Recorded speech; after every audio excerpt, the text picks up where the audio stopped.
तर आपल्याला मच्छरही चावत नाही आणि आपल्याकडे चोरही येत नाही, त्यांना आपल्याकडे काहीच मिळणार नाही, तरीही आपल्या मागे उपमुख्यमंत्री देवेंद्र फडणवीसांनी एसआयटी लावल्याची टीका मनोज जरांगेंनी आंतरवाली सराटीत केली आहे। तर फडणवीसांचा डीएनए मतदान झालं की बदलतो का असा सवालही त्यांनी यावेळी उपस्थित केला।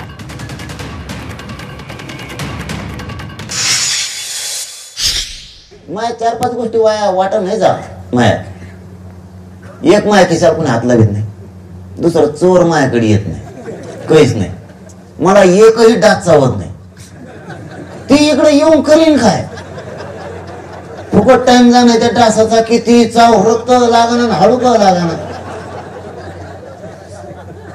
त्यामुळे मायाकडे एक्स्ट्रा टाइम सध्या कुणीच घालीत नाही। आणि देवेंद्र फडणवीस माया यासाठी ठरवले बघा किती शहाणा माणूस मान लागण याला। छत्रपतीच्या शिवरायाचा हिंदुत्व मान्य आहे आम्हाला, या विचारात मुस्लिम सुद्धा आहे।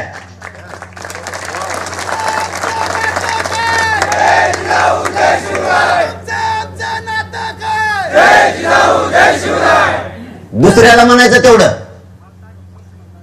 आमचा डीएनए याचा आहे ना आमचा त्याचा आहे, आणि इकडे म्हणायचं हिंदुत्व, म्हणजे एक मतदान हिंदुत्व म्हणून घ्यायचं, मतदान झालं की तुमचा डीएनए लगेच बदलतो।